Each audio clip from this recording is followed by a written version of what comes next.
been too long. Hey girl, how you doing? I'm so good. Happy dish. Happy dish. The fan is back. Mmm. We love her. We love to see it. Mm-hmm.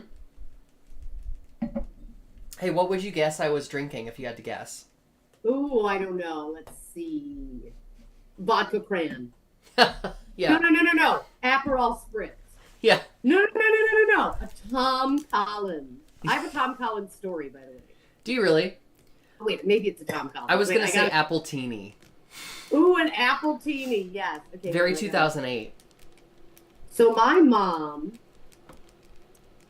No, shoot. It was. It wasn't a Tom Collins. It was like something with Scotch. What is with Scotch and ginger ale? Scotch and ginger ale. Is A that? highball. Oh yeah, the classic. My mom, when I was like 17, we were going to look at colleges, and she used to get into the American Airlines like lounge because of her work travel. And we were like looking at schools in Boston, and we were at Boston Logan's American lounge, which when you're 17 is like being famous when you're in the lounge. And back then the lounges were like fucking nice. And I went in and I was like, oh my God. And my mom's like, you're getting to that age. Do you want to try a cocktail? And my mom had like no idea what to order, and neither did I. So she brought me a highball. And I was like, I don't think I like drinking. What did you think? Yeah, yeah. That's like a challenging entry point. No, I didn't drink for years after that. So I think it worked. I guess it worked. Yeah. Well, highball's a very well known drink because that's what the glass is named after, right? Oh. Mm-hmm. Got the rocks glass because that's what you put the ice in. I didn't even think about that. Actually, I mean, you put ice in a highball glass too, so I don't know what the deal is there, but that's why it's called a rocks glass. And the highball glass is like the taller one, And then a Tom Collins glass. That's what I'm thinking of. What's that? Tom Collins glass, that's like a taller highball. Yeah. It's a little bit larger, and that's what you make, because it's like a lot of mostly club soda and a little bit of lime and gin. Oh, that They're sounds very better. refreshing. I've gotten that. Refreshing. Well, girl, what are you drinking? A Manhattan. Anyone shocked? Kill Surprise, as Mhm. Angie Hewitt would say, friend and one-time co-host of The Dish. What kind of bourbon? Four Roses. Oh, that is your go-to. That is your go-to as of late. I am changing it up since my travels to España. España. And this is it's technically a Rioja. It is 80% Tempranillo and 20% some other grape. So I am leaning into Spanish wines. Olé. Olay. Spanish red. Love it. Mm-hmm. Mm-hmm. But it's apropos since we are talking about travel. And let me tell you, girl, I must confess, I looked in Spain for a great fan for you, and they were all trash. And I was like, you know what I mean? They're tourist traps. Yeah. And I was like, let me just see if there's a good fan. And they were all like, terrible. And I was like, well, I can't bring her home a fan that's not as like good as the one she literally has. Well, but my heart was with you. Your heart was with me in Spain. That's so sweet. I have to go to Etsy to look for a Pericone, which I think is how you pronounce this, which is a flamenco fan. And I've talked about it before. I've said it before, and I'll say it again. Gays, sometimes a clack fan is too much, and I know what you're thinking. Eileen is saying something is too much. I know. We're gonna have to cut this in post. I know, but yeah, we're gonna have to cut this whole part out. But think about it. Sometimes a clack is not the energy that you need. No. I feel like a clack, in terms of gay punctuation, a clack fan is an exclamation point, and a flamenco fan is a period. Mm. I said what I said. I don't need to say it loud. A flamenco fan is an ellipses. Ooh, it's like, would you like to join me upstairs in my hotel suite? ...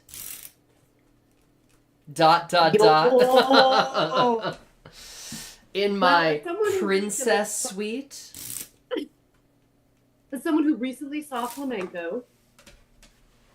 Yes, you did. You sent me a video. It was gorgeous. It was really cool. And I think I missed my calling because, first of all, I love slamming things down and I love being deliberate. And I'm Spanish, so it feels like I really missed out. There you go. What was your grandma's name again? Uh, Jeanette San Pedro, and then my great aunt was Carmen Sanchez. So those were the Jeanette San two. Pedro. So, Grandma San Pedro is the one I remember because you gave me some of her brooches.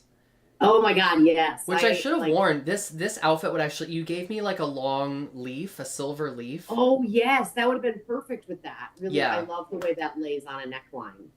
Yeah. Yeah. Damn it. See you next time. Next time. Ah, Graham. Oh yeah, she was with me. And here's the thing: it's like it was hilarious because you know I was so paranoid about standing out as an American, and I am big boned compared to Europeans, so I do stand out. Like, right, I'm just Girl, you and me both. I mean, right. We're just like our bodies are made bigger here, right? yeah. Um, and it was so funny because I was just like, I don't know, the first couple of days, right? They freak you out when you go to Europe, right? They freak you out. And it gives you anxiety. And it gives your relationship anxiety. I don't know if you have this happen, so we can talk about it on right now. But they're like, Right now. swallow your passport. Put your passport inside your body. Cut a hole. There's pickpockets everywhere. And I get it. Girl, not inside your body. That is hilarious. Like, I'm like, fucking what? Like, make a skin pocket. Like, it was terrifying. Yeah. Like, and I get it. And I was like, man, I really feel like we're fitting in, blah, blah. And then I look at my fucking partner. And I'm like, no shit they think we're locals. Look at my partner. Fucking stunning, fucking live, fucking not American at all. And then I'm like, like, you know what I mean? Just like Fashionable, gorgeous. Oh, and I'm just like Gimli from Lord of the Rings, like, no, Oh, let me get girl, my axe. shut up. So we passed a few times, but then I opened my big fat American mouth. Girl, I feel like, you know what, this hairstyle, it just gets the American out of the way because, like, people are not walking around with fashion-colored hair. They're just not doing it. No, especially where you were in Germany. Yeah, especially up north. Like, up in Yeah. Leipzig, where Bach was choir master at, like, an ancient church, everyone's like, did she fall in a vat of chemicals? What happened? Yes, she's Harley Quinn. Mhm. I know that was not Harley Quinn, but you know what I mean. Who was it? Two-Face? No, it was actually. Was it Two-Face? It was Two-Face. Well, I mean, he got burned on the face. Oh, who fell in a vat of chemicals? Harley Quinn. Joker pushed her in. Oh, okay. Mhm. Love that for me. Or she jumped. I don't know. She jumped to, like, prove her loyalty to him. This is well before they broke up and she got together with Poison Ivy. You know. Girl, you know I'm sure about the DC lore. But yeah, I think like relationships and travel are really interesting. I've learned a lot in the last month about it.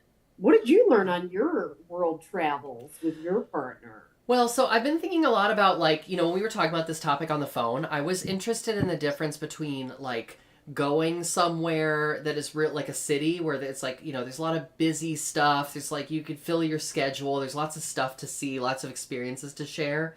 And then there's like some trips I've been on where you go to the wilderness and you just like get away, Yeah.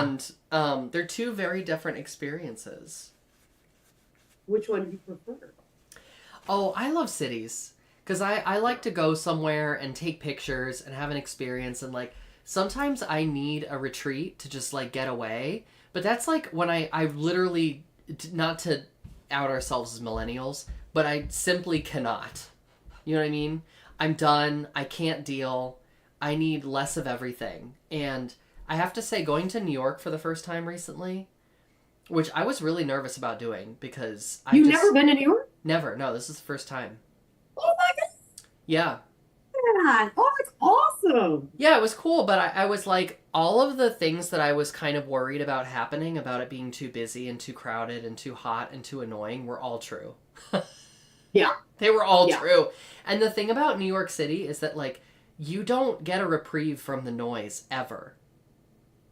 No. It's loud all the time. Yeah. Like, we went into a Starbucks to use the restroom and just chill and charge our phones for half an hour, and the music was turned up too loud. Like, it was literally everywhere. And I should have brought, I got this little... stimulate you until you leave. Yeah, totally. It was the very like the McDonald's experience where they have like the hard plastic chairs that nobody like fit nobody's body because they want you to leave. That was the city. It was the whole city. You know, I do think there's like I love New York for the boroughs that aren't Midtown, Manhattan specifically. Now, even in Manhattan, like we'll try some of my favorite places outside of Midtown, right? Chelsea, and obviously going to like Brooklyn and things like that. There's quieter spaces, but again, when you're traveling, you want to kind of be in Midtown centrally, especially if you're seeing a show or going to a museum. So it's kind of like Yeah. the plan. You know what I mean? Yeah, totally. Oh, and I loved the Met. The Met was my favorite part. I want to just go and like spend days in that museum and just look at stuff. Totally. We didn't even make it through one floor because it's so huge. But yeah, I mean, I think I'm a West Coast kind of girl. Yeah, I think like it's interesting because certainly major metropolitan cities have their benefits when traveling, and I think like it depends on, to your point, what you need. Like I think Madrid for me was stunning and fabulous, but not my scene. Yeah. You know what I mean? And Barcelona had a more laid back Mediterranean vibe.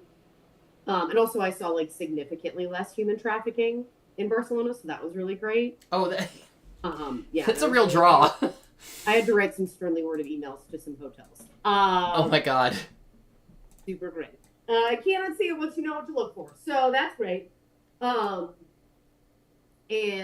it's definitely like a country capital, right? And it has that urban, but almost like austere energy. Like it doesn't actually feel, I don't know. Barcelona? So I think even with city, yeah. No, Madrid. Oh, Madrid. I love Barcelona. You know what I mean? And Mm-hmm. I think it's like, oh, okay.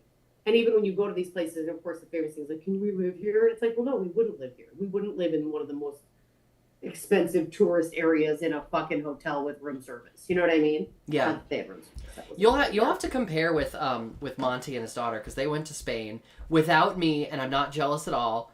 But they had a father-daughter trip for his it was like right around his 60th birthday. No, that's cute. Yeah, and they had a great time. I wish that I had the kind of money where I could just like travel whenever for whatever reason, whenever I wanted. I really think travel is great. I do. Like I was so afraid of travel when I was young. I had an intense travel anxiety. Yeah. Yeah, and especially I have a fear of getting lost, which I think comes from having a really bad sense of direction. Because I do. Yeah. I have a famously bad sense of direction. I have other skills, but that's not one of them.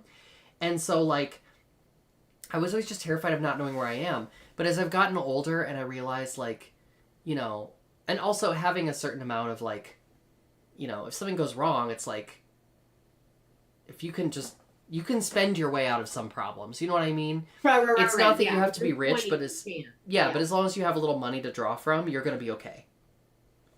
So once I learned that and I got some practice doing it, like I've traveled a couple times for work, like to a conference or something by myself, and I was like, oh, this is fine. Right. Yeah, no, but I think it was also like, I don't know, I think our generation coming up, like Buffalo, New York, Rust Belt, fucking blue collar family, it was like, we're driving to Florida, baby! Like we drove to Florida. Yeah. It was 24 hours. So even like travel and what that looks like growing up, that wasn't really and we drove everywhere, like every what I mean, every US city we get to, and most in Canada. It wasn't that we didn't go anywhere, but it was a different type of travel, right? Yeah. And like I think my mom always really emphasized the importance of travel for a lot of different reasons, to see other things, and that was important to her. But it is interesting because I had more anxiety going to Spain than I thought I would. I think it was really interesting that I did. But I was just like, oh my God. And of course I did the dumb things, like overpacked and did all, you know what I mean? You just do. It was like, well, I guess I need enough shampoo for 8 years. I didn't see it. You know what I mean? And like staying at 5-star hotels, just fucking use the shampoo they provide and shut the fuck out. You know Yeah. what I mean? So you'll be fine, Buttercup. Yeah, But you know what's funny is like because you're right, you sort of are modeled when you grow up how your family makes travel planning decisions, and so yes. like if you don't come from if you if as most of us don't, if you don't come from a rich family, then it's like you're constantly thinking about, well, I don't really need this, right? You're like constantly trying to scale back Yeah. and like not spending things that are not essential. And then Right. like if you grow up and you don't have kids and you like are at a point where you've saved enough where you're like, okay, I'm out of town. I don't have a hairbrush and I need a hairbrush, so I'm just gonna go to the CVS and buy a hairbrush. You know what I mean? Which is something So that funny. happened to me in New York. I was like, oh, I can just go buy a hairbrush. It doesn't Yeah. matter that I already have two at home. Like I'm gonna be Yeah. I fine. pretended like no one in Spain had toothpaste. That's what I purchased. I was like, no one in Spain believes in toothpaste. Like what? Yeah. Okay, really funny story. Really funny story. So I'm traveling for work, and I work in a place where there is drugstores available. Yeah. And we're in a city where you can't really walk around the city. Mm-hmm. Really, I just wouldn't do it. I wouldn't recommend Uh, it. so we land, and I forgot my hairbrush, which is the most annoying thing. And this Yeah. particular city, I forget shit all the time. One time I forgot a sports bra, and I had to Uber to an outlet to get it because I tried to work out in a regular bra, and it was just like ping, ping, ping. So it was a fucking mess. So I was like, okay. So I was like, I'm out of a hairbrush, and I'm on like a group thread with my work friends, and who are traveling with me, and I'm just like, oh my gosh, guys, rookie move. Like I forgot my hair. Yeah. So they're like, okay, we're all going to dinner. I was like, oh, right there, so no one's leaving. So I was like, fuck it. I'll wash my hair and just throw it up in a messy bun because I don't have a hairbrush. The millennial solution. But also, like, I showered, so now it's a rat's nest. Like, if you can't brush it out. So I just look like I have an actual rat's nest. You look like It's you not need. like a sleep updo, okay? Yeah, you look And like you I go maybe need some help from the government. We're not sure. exactly. And like, well, I go to the little drugstore on site, and I'm like, hey, I know this is really weird. Probably not. But like, do you have a hairbrush? And he's like, oh my God, we totally had one earlier. And like, someone bought it. And he's like, I wasn't on, I just got on. We had one earlier, but not for you. I was like, yeah. And I even saw the little spot. Anyway, so I show up at dinner, and of course, one of my team members had gone and bought it for me. Oh, that's so sweet. So the second I said they saw that bun and they go, here, girl. We were concerned. Yeah. But it was hilarious. It was this like gold hairbrush because of my life and my job. Mm. So it's this like gold hairbrush that's ridiculous. Oh, gold now, hairbrush. Oh my God, that's so funny. So now it's the dog's hairbrush, and I like pull out Kingston's ears with it. And Only the best for Kingston. Only the best golden hairbrush for my son. Well, this is the thing, like when we were in New York City to Hackensack. Like we were over in Hackensack because, long story short, you at home don't need to know the story, but we needed to put my partner's ashes in the ground. Not my partner's ashes. My partner's parents' ashes. Good night, everybody. No, we had to put some ashes in the ground, okay? And that cemetery was in Hackensack. And the thing that was the same between New York City and Hackensack was that there's just chains everywhere. It's just the American dream is not it's not pulling yourself up by your bootstraps. It's going to Kohl's and then Tim Hortons and then Jiffy Lube and that, you know what I mean? And then Bonefish Grill. And then Bonefish Grill. It's just like, wow, there's chains everywhere. And that's a really depressing thought until you fly somewhere for travel and you leave all of your shirts at home. Which is something that happened to my partner when we were traveling together. Like, I want to say, this is a trip like maybe 8 years ago. Oh my God. We get to the hotel, open up the suitcase, and there's like pants, underwear, socks, no shirts. Just the shirt he traveled in. Because it was like, oh, you've got the checklist, you put things in, you put the shirts over here for later because you're going to grab the pants, and then no shirts. So it's like, what are you going to do except Google? Is your partner just swimming in Kohl's cash? Sensual. Girl, your lips to God's ears, because we sure pulled up Google Maps and said, what's the closest Kohl's to me? Kohl's. And you know what? That's when I think we have been indoctrinated by capitalism. When we're like, my first impulse when I'm mildly inconvenienced is to find the nearest Kohl's. Like, something's wrong. Well, here's the thing. There's also something like so ridiculously Americana about it all. So we'll drive from Florida to Ohio twice a year. And I love it because every time we stop in either Columbia, South Carolina or Charlotte, North Carolina, like outside of the city, you know what I mean? Like right off the highway. We're not. Yeah. I mean, oh, we're not monsters. We're not stopping. No. No, we're fucking keep going. But anyway, so it's 8 hours, then 8 hours.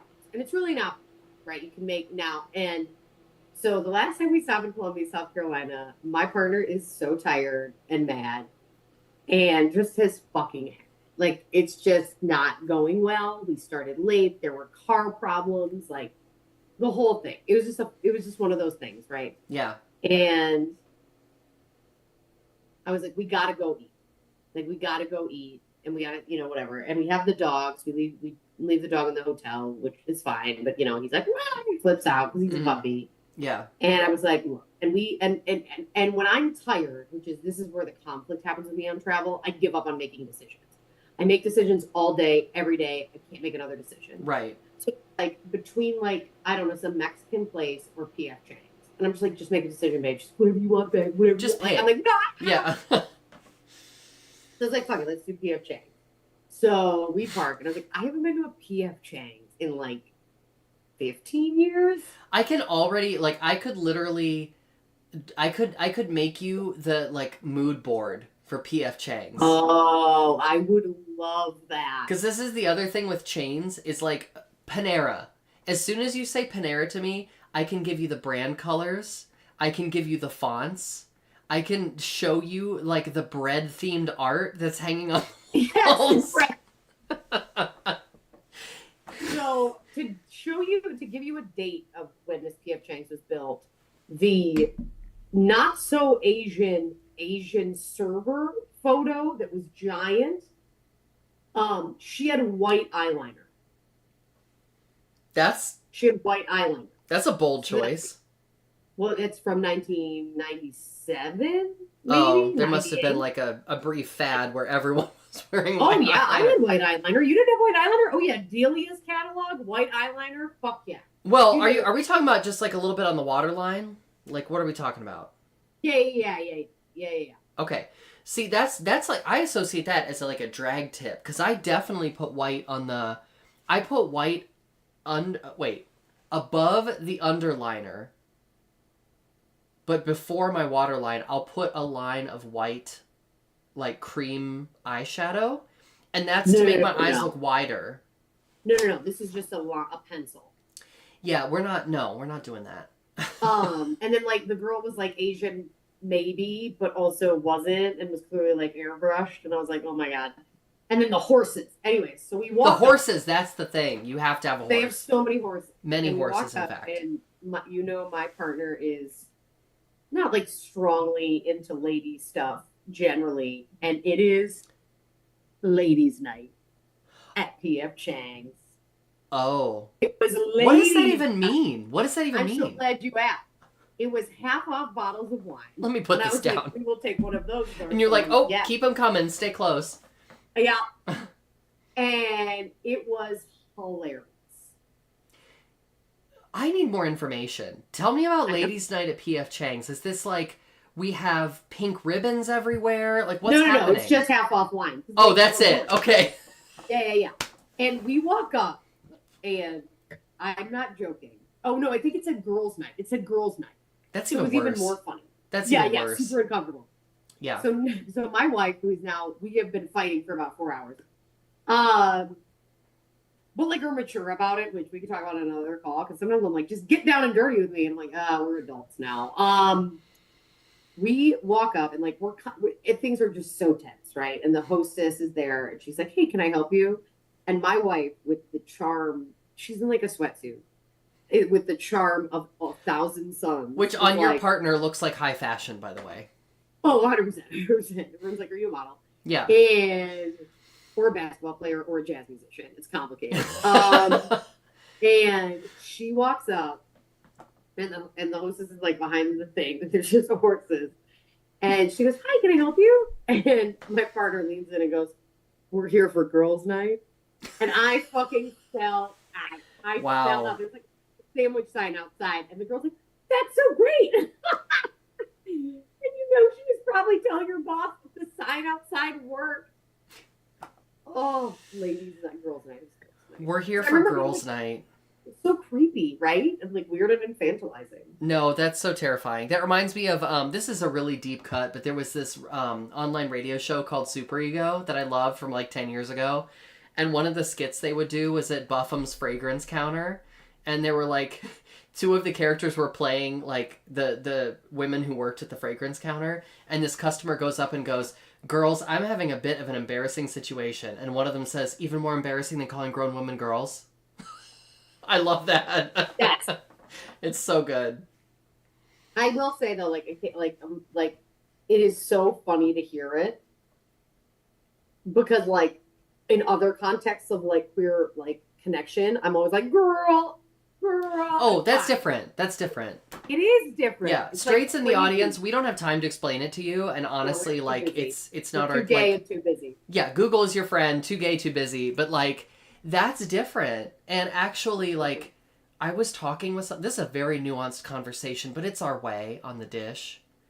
I was having a conversation with somebody the other day in my department that was like, yeah, one time I was using the like girl like in the gay way, and I was talking to a trans man who is like a member of the queer community, but does not generally, it doesn't go well when you're like, it was like bordering on misgendering. You know what I mean? And you don't know because you're not close to that person.